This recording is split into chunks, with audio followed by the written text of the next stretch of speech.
Good afternoon again. Thank you so much again for joining us. I'm Tammy Welty. I'm the Director of Training and Communications here at Bradford Barthel. We have Louis Larres here leading the discussion on workers' compensation appellate procedure. Zach is here to assist Louis with questions today, and we will get to as many as we can.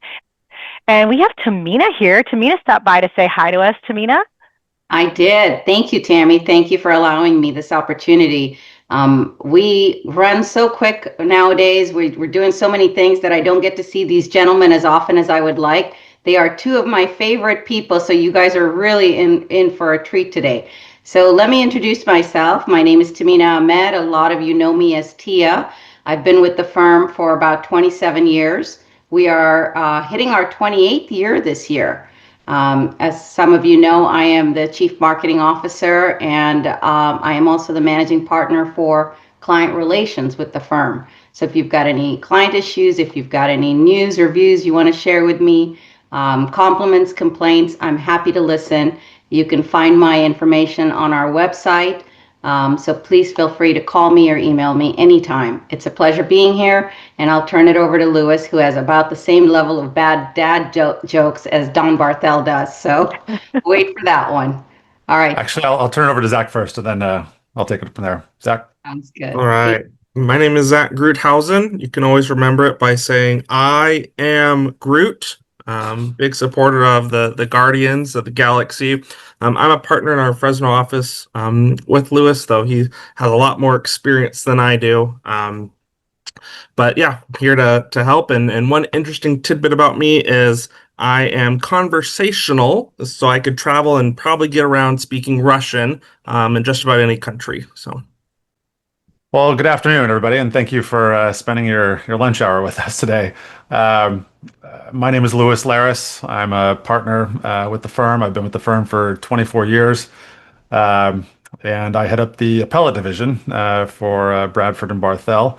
Don Barthel, who is our founding partner, who isn't here, always starts these things off with a joke. So in honor of, or in keeping with that tradition and in honor of Don, I will give it a go. Of course, forewarned, I love dad jokes. So Helvetica and Times New Roman walk into a bar, and the bartender says, "Get out of here. We don't serve your type." And laughter and hilarity ensues. Yes. If you don't get that, put that in the comments and I'll explain it later. So, moving on and getting to the heart of the matter today. This is just kind of a smattering of cases I've handled. These are just to give you my background. I, along with Don Barthel, argued the a little known case named Guzman back in 2010 before the 6th District Court of Appeal. And from that point on, I was kind of hooked with appellate practice and appellate procedure in workers' comp. And so from, as they say, the rest is history. I have argued numerous cases before the various district courts of appeal here in the state of California, and even one case before the Supreme Court. And I just got word in the last 2 weeks of 2 writs that have been granted, and oral argument is yet to be set, but I should anticipate arguing those cases in the near future, probably before the year is out. One of them, just a heads up, has to do with Patterson. With some of you may be familiar with that case, which deals with the employer's burden of proof in overcoming a previously authorized or certified course of medical treatment by UR. And so I'm excited about that. We'll see how that pans out. So fingers crossed. Moving on. So everything in workers' compensation is a creature of legislation, and the appellate review or the appellate procedure in workers' comp is likewise. Labor Code Section 5900 says essentially that a party who is dissatisfied with the final order of a judge may seek review by filing a petition for reconsideration. and it requires a final order. And a final order is one which finally disposes of a substantive right in the matter, and or includes a threshold issue in a case. And a substantive right or a threshold issue can be anything that affects liability for temporary disability benefits, permanent disability, apportionment, or a threshold issue such as whether or not the board has jurisdiction to decide a medical treatment dispute or AOE COE. Those are threshold issues that affect the entitlement to benefits. So that's what those are your typical examples of threshold or substantive rights type issues that mean that you can then file a petition for reconsideration. And we'll talk about later on what happens when you don't have a final issue or a final decision. In other words, a non-final decision, and how to challenge that. So decisions on reconsideration of the appeals board are appealable to the Supreme Court, actually, per Labor Code Section 5950. But more than likely than not, when you, or the normal course of procedure is to file first with the District Court of Appeal in which the case is venued when you're dissatisfied with the outcome of reconsideration before appealing to the Supreme Court. So in order to file or in order to assert that right to reconsideration, you have to be aggrieved and you have to be a party to the proceedings. So who are the typical parties? Well, of course, the injured worker, a dependent in a death case, the employer in either a self-insured scenario or a scenario where you've got an S&W, a serious and willful, or a 132A claim where they're directly involved. The carrier or the claims administrator, of course, and lien claimants can certainly be parties to a matter and have the right to appeal if they are aggrieved by a trial decision. Oops. So a petition for reconsideration, as I've stated already, requires a final order from the judge. You no longer need to file it with the district office. It used to be a long time ago that you would have to get your paper copy in at the district office where your case was tried and had to be stamped in before 5 o'clock to be considered filed.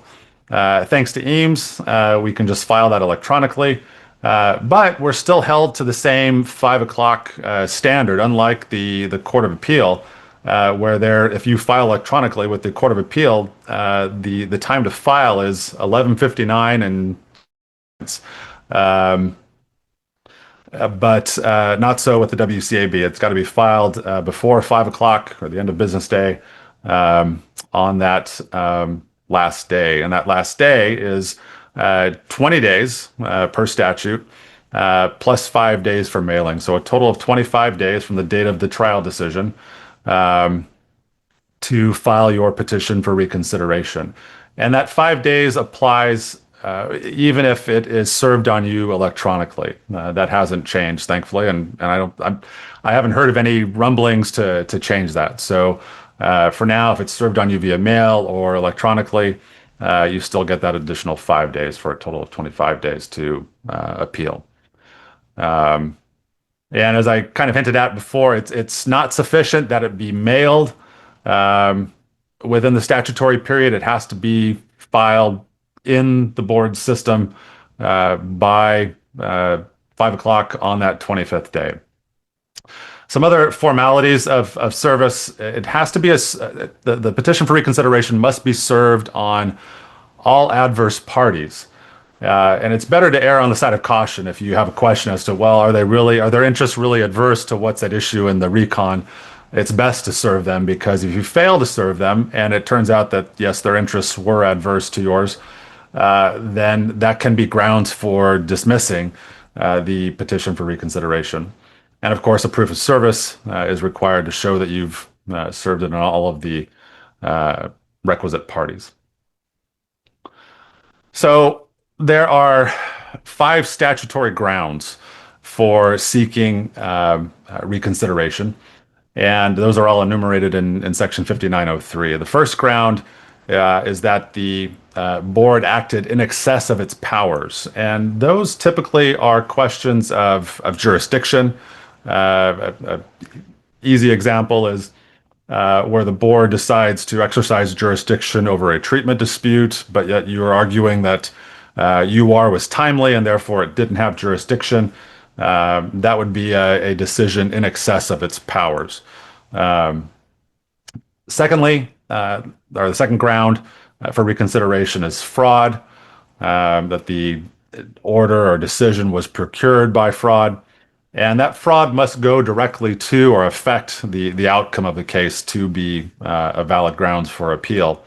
And of course, you have to make a specific and detailed offer of proof as to how the outcome would be changed or different if the facts had been known at the time of trial, as you're arguing them to be. The third ground is the findings are not justified by the evidence, and this is kind of the more typical, or one of the more typical bases for reconsideration. Essentially, that the evidence or that the decision isn't based on substantial evidence. And again, you have to lay out specifically how that is so. Skeletal petitions or bare bones. Simply saying or making these allegations isn't sufficient for the board to grant reconsideration or give them an opportunity to provide meaningful review of the matter. The fourth ground is newly discovered evidence. This happens from time to time. I've seen it in my career a handful of times. And there are specific requirements that you have to meet or hoops you have to jump through in order to plead this specific type of relief. And bottom line is you have to show that the evidence you're arguing could not have been discovered previously in the absence of or in the exercise of due diligence. And so you really have to, it's a high burden or a high bar to show that this evidence, despite how diligent you were, this evidence could not have reasonably been discovered, and then explain how that evidence in terms of witnesses or testimony affects the outcome of the decision. And again, it doesn't come up that often, but it does come up, and it's important that when it does, you explain again why that evidence could not have been obtained previously. And then finally, the decision is unsupported by the findings, and that's kind of where this is a rare instance, probably the fifth most or the fifth least used basis for reconsideration, and it's where you show that the judge or the findings, or that the judge essentially relies on the other side's evidence, but gives a completely different outcome than that evidence supports. And it's usually the judge either misunderstanding the evidence or relying on evidence that clearly doesn't support that outcome. So on reconsideration, there are several potential outcomes other than the board simply reversing, even before it goes to the board. The judge can and has the right to modify the opinion or the decision that he or she originally issued. They have 15 days from the date of the filing to do that. And they can do that for clerical errors mostly. That's at least that's how I've seen it play out in most scenarios. They can rescind the decision, which I've also seen multiple times. And in that instance, when they rescind, then they are legally obligated to set the matter for further proceedings, usually a status conference. And that has to be initiated within 30 days from the date of that rescission, not recession, as it says there. But so the judge rescinds. That means the decision is as if it never happened. And then the judge will set the matter for a status conference, usually to discuss the allegations of the petition for reconsideration, and usually, again, based on my own experience, to outline what additional discovery, if any, is warranted to address those shortcomings that are identified in the petition. In most cases, though, the third row down there is what happens. You file the petition for reconsideration, and the judge issues a report on reconsideration. And that has to be done within 15 days of the filing of the petition. And we'll get into a little bit more a little bit later on the significance of that, because there's been some changes late last year in the Labor Code in Section 5909 that specifically address that type of procedure and the significance of the judge's report and recommendation. But usually the report and recommendation is where the judge kind of gets a second bite at the apple to address any shortcomings that are perhaps in the original underlying decision that you've identified in the petition for reconsideration. And in most instances, the judge recommends that reconsideration be denied. I have had some instances where the judge recommends the reconsideration be granted. But if the judge recommends that reconsideration be denied, that's not the end of the road. It then goes to the recon unit of the WCAB up in San Francisco, who will then address the merits of that petition. And that's the very last row. The board can grant reconsideration, or they can deny reconsideration. They're required to do so within 60 days of the filing of the petition. With this caveat, prior to July, I think it was July 1st, 2024, if the board did not act within 60 days, it was deemed denied by operation of law. And there's some exceptions to that, and we'll talk about that in a little bit later. But that has since been changed. And for the next 2 years or so, the law now requires that the judge issue a report and recommendation, which constitutes the transmittal of the file then from the district office to the recon unit. And it's that transmission of the file that then gets the clock running, the 60-day clock running for the board or the recon unit to then act on the petition for reconsideration. And all of this applies. You see in the left-hand column there, it says recon/removal. All of this applies to removals as well, and we'll talk about removals in a second. Lewis, we have a good question. Yeah, sure. Kind of talking about these time limits and things, just to make sure we understand the distinction. We talk about days. When we say days, are we referring to calendar days or business days? Good question. Yeah.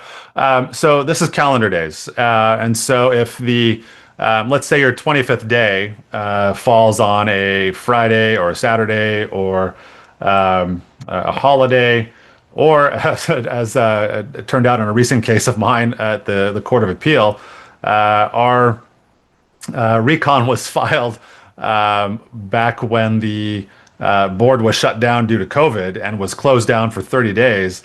When the board reopened is when they deemed the petition for reconsideration filed for purposes of their 60-day review period.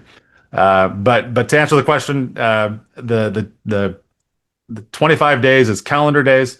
If that 25th day falls on a non-business day or a non-court day, then it is extended to the following business day or court day.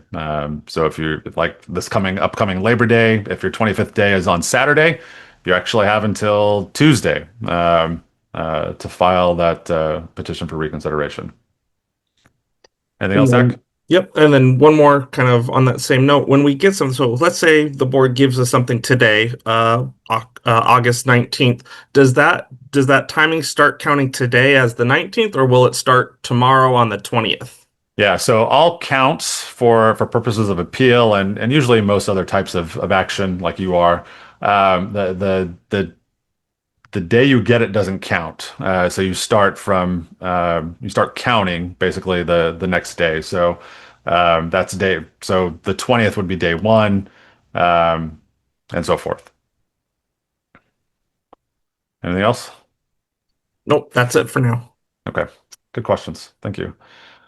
Um, so as I mentioned, the judge can amend, modify, or rescind a decision before it goes up to the recon unit. Again, they have to do that within 15 days. Um, and again, if there is a full rescission of the decision, then they have to institute further proceedings within 30 days of that of the filing. Um, there are two categories of modifications to a decision. It's important to know which is which. Because it affects the running of the your 25 days to appeal. If it is a clerical decision or a clerical modification where there's a clear what we call a scrivener's error, an error of a typo, let's say. Clearly not something supported by the evidence one way or the other. That is a clerical error, and a modification of that does not start the clock running over. However, if it is a substantive change or modification that affects your overall liability, that does the judge will then issue an amended decision, and that then starts the clock running again, that 25-day clock running from that date of that amended decision. So you get a new 25-day period. And if the judge does rescind, they are required to then issue a decision on all of the issues originally raised, not just those necessarily raised in the petition for reconsideration. And as I mentioned, the clock starts running anew. The opposing side also gets 10 days plus 5 for mailing, so a total of 15 days to file an answer to the petition for reconsideration or a petition for removal, for that matter. And strategically, what I like to do is try to get my answer in before the judge gets to their report and recommendation, in the hopes that maybe I can sway or persuade the judge or give the judge some added argument in support of their when they set about to draft the report and recommendation. And then one other consideration, supplemental filings. When the statutory scheme says that it disfavors, or the regulatory scheme, I should say, disfavors the filing of additional, anything in addition to the original petition and the answer. However, when the answer raises additional issues, or when the judge's R&R raises additional issues that were not in the underlying decision, then sometimes it is warranted to address those or to respond to those. And so I will, from time to time, file a supplemental petition for reconsideration or a supplemental answer, for example. And that needs to be accompanied by a concurrently filed request for permission to file that supplemental pleading. Otherwise, the court will typically reject it out of hand, or the board will reject it out of hand. So it does happen from time to time. It's not all that often. Usually you get everything out in your petition that you need to be that needs to be addressed. But again, you can supplement what you've already raised if need be. So some logistics or demographics about the board. There are 7 members. 5 of them have to be attorneys. They serve for 6-year terms. The appeals board is, there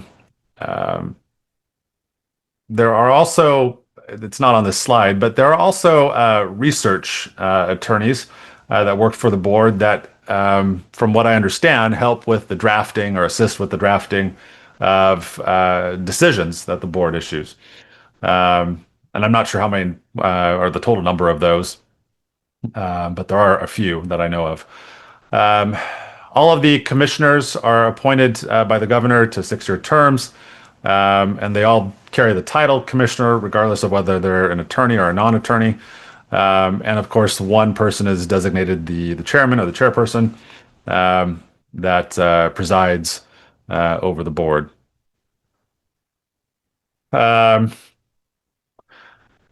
So some of this it may be a little bit dated, but of course, since we're all for the most part paperless, and thanks to the advent of Eames, a legacy paper file is no longer sent to the board.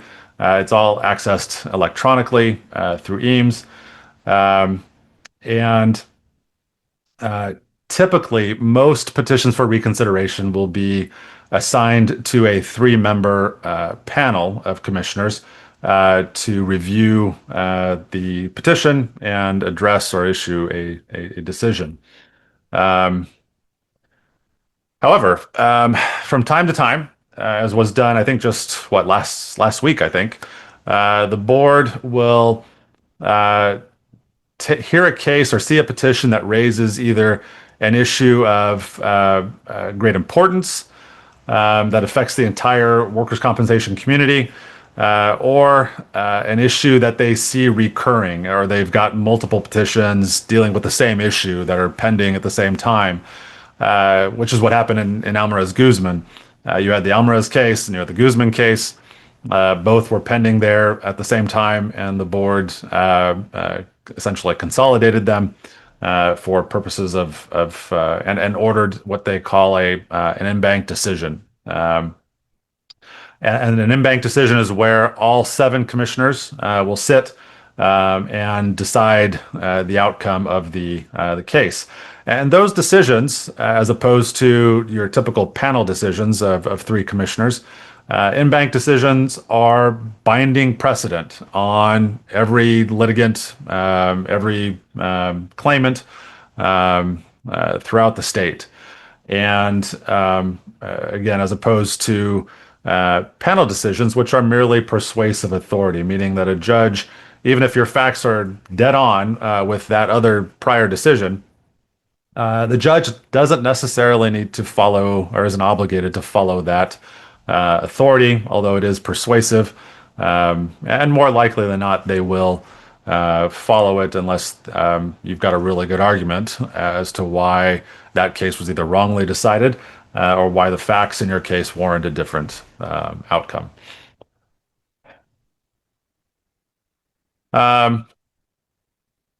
So the appeals board also, just like the judge, has the authority to affirm, rescind, alter, or amend the order, decision, or award filed by the trial judge, or they can make findings of their own. They can order or direct the trial judge to develop the record and gather additional evidence to address the issues raised in the petition. So they've got a wide or broad array of remedies available to them.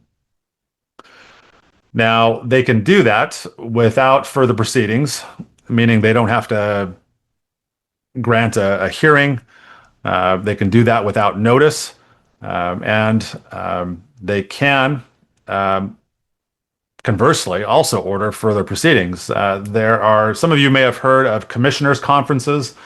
The board decides that this issue might be amenable to some sort of arbitration or mediation, and they assign the matter to a commissioner who then holds a what I would call something similar to a mediation or an arbitration, to see if the parties can work out their differences and resolve the matter.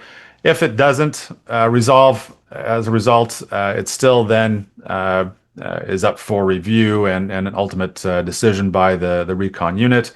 But that is something within the board's authority and purview, and does happen from time to time as well.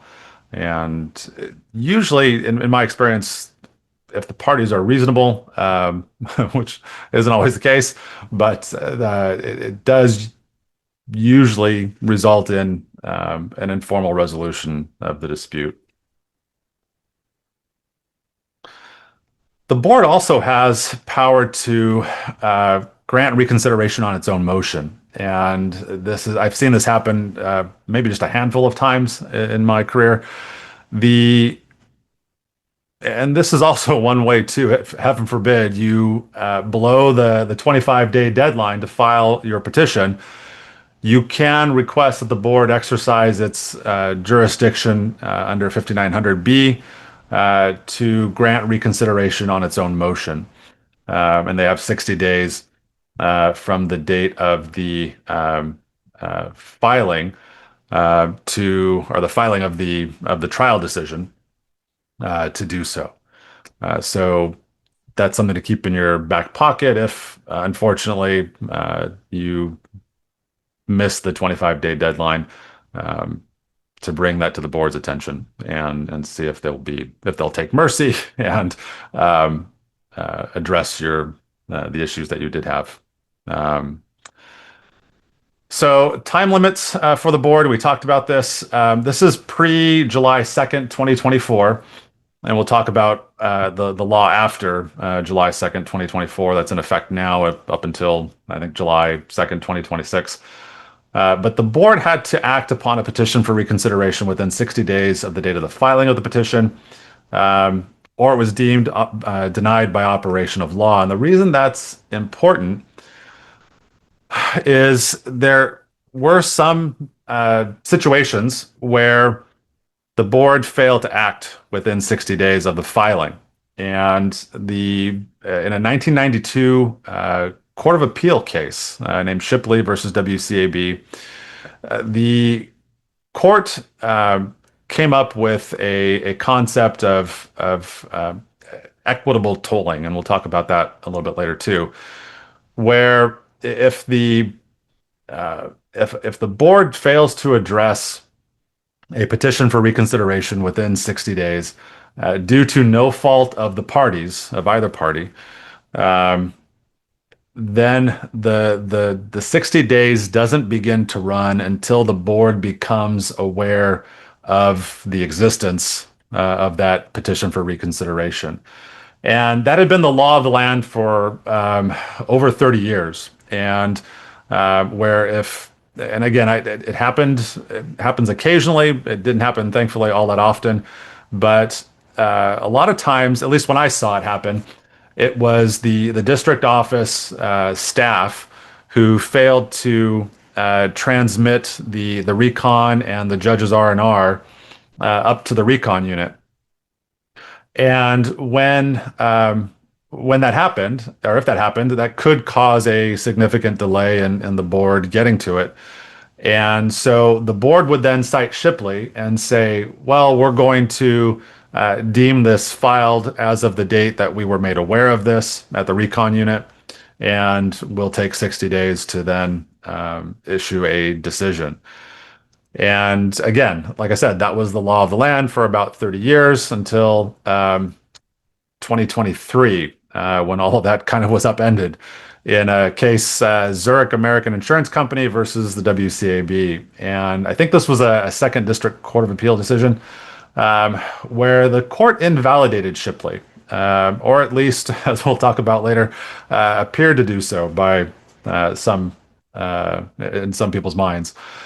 Basically, the court took a strict construction of the statute of 5909 and said that if that 60 days from the date of the petition runs, then it falls to the petitioning party to watch that clock and if the board has not addressed the recon within 60 days from the date of filing, then your 45 days to seek further appellate review with the District Court of Appeal begins to run after that 60-day period expires, and there are no exceptions, they said.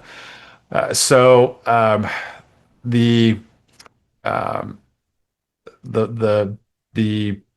Zurich basically upends Shipley. The WCAB doesn't quite like that. As you'll see from the title of some of these next slides, it's all about people's perception. So in response to this decision, the board issued a significant panel decision, not an in-bank decision, but something a little bit more than just a panel decision, in Schuing versus Lawrence Livermore National Lab. And the board said that it would continue to follow Shipley despite the Court of Appeals decision in Zurich. And they said Shipley had been good law for 30 years. And then in footnote 6 of that decision, they distinguish, or they offer kind of a little more of their a little more insight into their reasoning. They said that the appeals board believed that it was not bound by Zurich, or the Zurich decision, stating that Zurich appears to reflect a split of authority on the application of Shipley. And so when there's a split of authority, the board is saying that they can still follow Shipley because there hasn't been a definitive opinion one way or the other on whether Shipley is good law.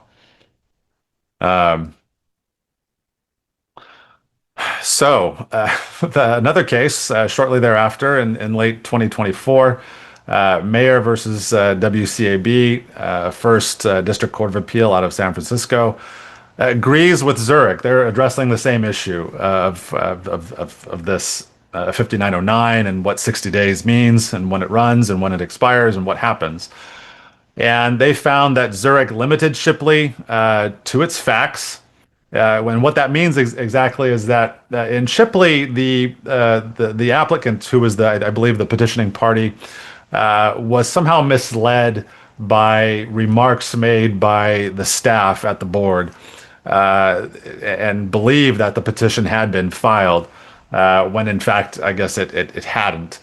And so because of that, those misleading comments by the board staff, the Shipley should be limited to that specific type of scenario.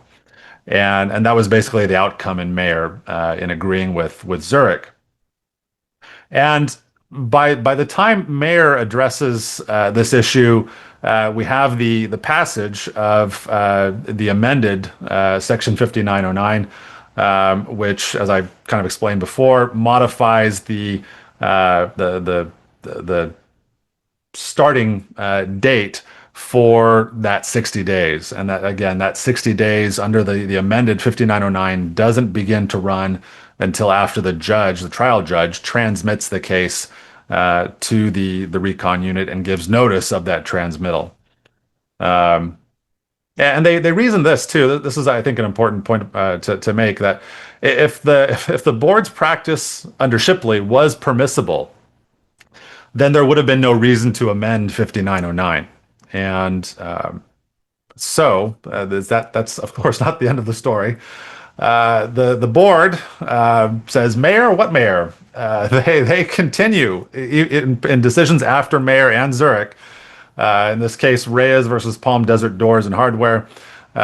They continue to maintain that equitable tolling applies because 5909 is not jurisdictional, meaning that it doesn't rob or divest the board of their authority to hear an appeal simply because the 60 days has run. And so because of that continued failure to follow Zurich and Mayer, the Supreme Court itself granted review on December 11th, 2024. I just checked the court's website yesterday or the day before, and briefing was still going on. There were amicus briefs, meaning briefs filed by other entities besides directly involved parties. Friends of the court is what amicus means. And it looked like they were near the end of that briefing, and we should expect, hopefully, a decision from the courts before the year is out. But stay tuned for how the court will address that, because that will have a big impact on the board itself and their procedure. So, as I mentioned, just really quickly, amended 5909 says that a petition for reconsideration is deemed to have been denied by the board unless it is acted upon, and that acted upon will be very key language in another case we'll talk about, within 60 days from the date a trial judge transmits a case to the appeals board. When the trial judge transmits the case to the appeals board, he or she must provide notice to the parties of the case and to the appeals board, to the recon unit. It adds that the report and recommendation can constitute that notice to the recon unit. And interestingly enough, that statute, so this amended statute, sunsets on July 1st, 2026, so it will revert back to the pre-July 2, 2024 language. So, as I mentioned, what does ACT mean? The board has, and what kind of started all this, and the next case we'll talk about, is the board had a pattern and practice of, when it couldn't get to the merits of a decision, granting for further study up until about 2023. And if they couldn't get to a decision within 60 days, before that 60 days ran, they would issue an order granting reconsideration, not addressing the merits, but simply saying to the parties, we're going to study this further. And the board takes the position that they've satisfied their obligation under the labor code to act within 60 days. But then at that point, all bets are off as to when the board eventually gets to the decision. And I've had cases sit up there for 3 years or more before we actually got a decision on the merits of the case. And so, and I've seen parties write to the board and say, "Hey, can you get to this?" And the board sends a very nice short response saying, "We'll get to it when we get to it." And so, as a result, a lot of cases have sat up there for protracted periods of time. The parties who challenged that did so in a case called Early versus WCAB, and there were actually multiple parties, multiple applicants in this consolidated action, if you will, to challenge the WCAB's review and study or grant and study practice.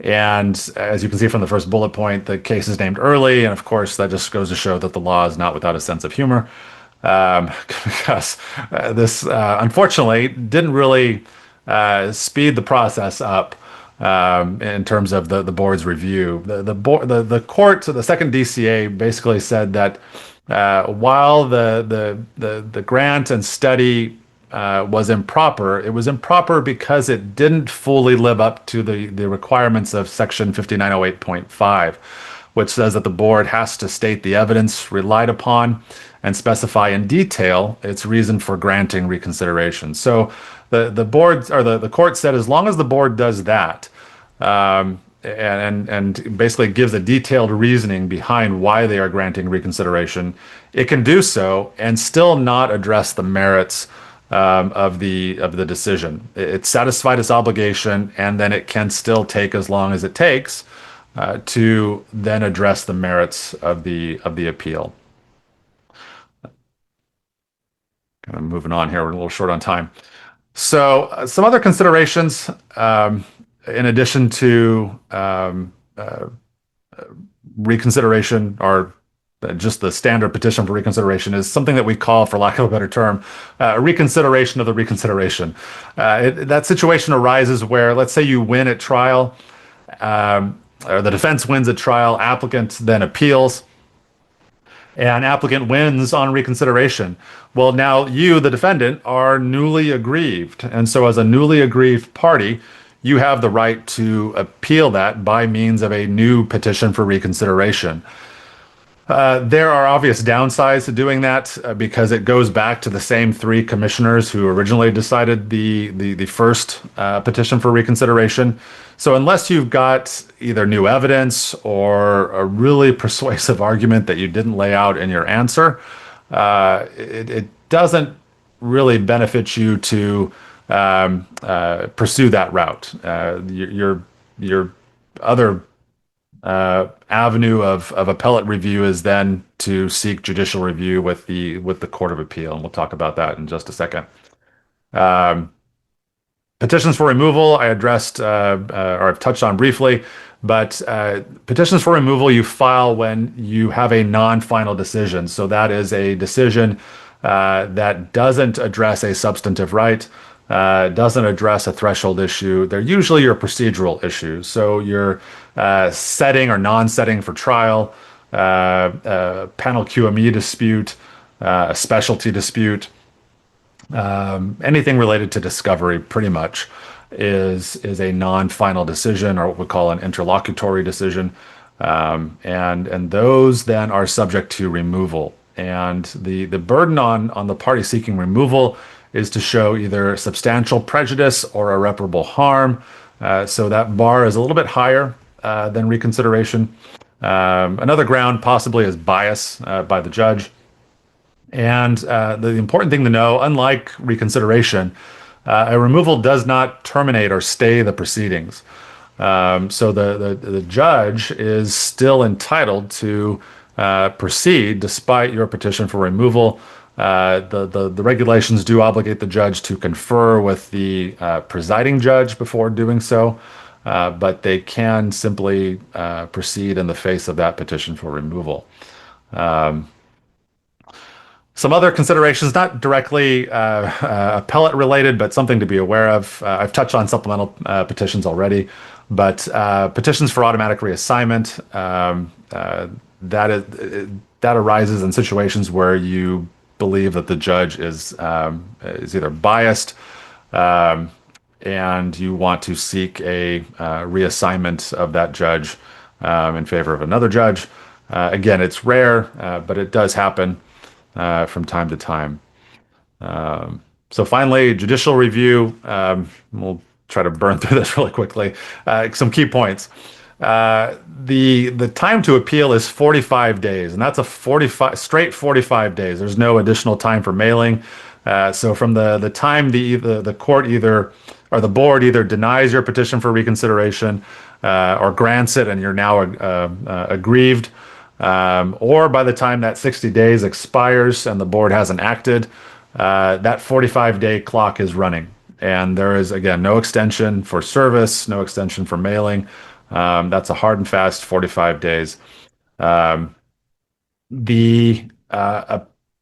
Court of Appeals decision is final within 10 days after filing, unless a writ is granted. And if they grant the writ and you go and you give oral argument, and then they issue a decision, then you have 30 days plus an additional 10 days. So a total of 40 days to appeal. But most cases, unfortunately, most workers' compensation cases that go up to the Court of Appeal or to that level are typically writ denied cases. And what that means essentially is that they reviewed your matter, hopefully, and didn't deem it sufficient for them to address in terms of the merits. And that's perfectly authorized by law. They simply issue what we call a postcard denial. It's a one-page response, and it will, if you're lucky, it'll say the writ has been reviewed, the writ is denied. Other times it just simply says the writ of review is, or defendant's writ of review is denied.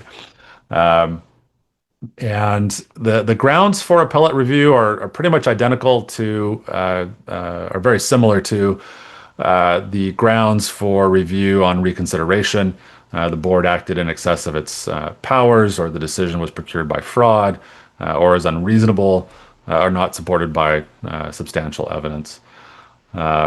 As I mentioned, again, the vast majority of cases that go up are denied out of hand with no decision on the merits. One other slide that I wanted to cover are the considerations for this level.